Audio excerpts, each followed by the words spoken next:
আজকে চলে গিয়েছিলাম আমাদের গ্রামে একটা পাড়াতে কবাডি টুর্নামেন্ট হচ্ছিল, যেটিকে বলে হাডুডু টুর্নামেন্ট। সেই খেলা দেখতে আমরা কিছু বন্ধু মিলে চলে গিয়েছিলাম। আর এদিকে আম্পায়ারে ঝামেলা লেগে যাবে আমরা ভাবতে পারিনি। চলো শুরু থেকে বলি।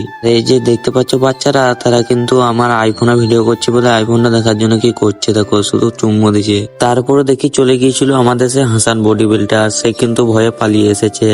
তারপরে কিন্তু আমাদের পাড়া আবার চলে গেল আমাদের হাসান ভাই, যেটি জিম করে। সে কিন্তু খুব সুন্দর খেলা দেখাচ্ছিল, কিন্তু ভয়কে তিনি পালিয়ে যায়। আর আম্পায়ার এইভাবে আমার ড্যান্স দিয়ে দেখাবে আমরা ভাবতে পারিনি। তারপরে রাউন্ডে খেলাতে এই যে দেখছো এই ছেলেটা, এই জাহিরের মতন ডাক মারে, এই হচ্ছে আমার একটা বন্ধু, ঠিক আছে, এর নাম হচ্ছে কাইফ। হ্যাঁ, তো এই খুব সুন্দর ডাক করে, আমাকে প্রচুর ভাল লাগে, তাই ধরতে গেলে আমি ওর ফ্যান। আর ও যে এই ডাকটা দেয়, ওই ডাকটা আমাকে সলিড লাগে, ঠিক। আর এই যার কথা বলছিলাম কাইফ, সে কিন্তু সলিড ডাকে, কিন্তু সে যদি আমার ভিডিওতে একটা কমেন্ট করে তা খুব ভালো হয়।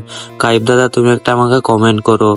তারপরে শুরু হয়ে গেল আমাদের ফাইনাল খেলা, যেখানে ফাইনাল খেলাতে এখনো মনে কর ফাইনাল খেলা খেলবে আমাদের হাসান ভাই, কিন্তু তারা এখনো মাঠের মধ্যে প্রবেশ করেছে, কিন্তু যেটি আর একটি দল আছে তারা কিন্তু মাঠের মধ্যে প্রবেশ করেনি। তারা চলে এলেই আমাদের ফাইনাল খেলা শুরু হয়ে যাবে, দেখা যায় কে আজকে ট্রফিটা জিততে পারে। তারপরে দেখি এইখানে আমি বসেছিলাম, আর ওইদিকে দেখছি তো ফাইনাল খেলা শুরু হয়ে গিয়েছিল। আর আজকের ফাইনাল খেলাতে জিতেছিল আমাদের হাসান, যারা জিম করে বলছিলাম সেরা জিতেছিল। আর এইখানেই শেষ করছি আমার ব্লগটা। যারা লাইক ফলো করো নিয়ে ফটাফট করে দাও।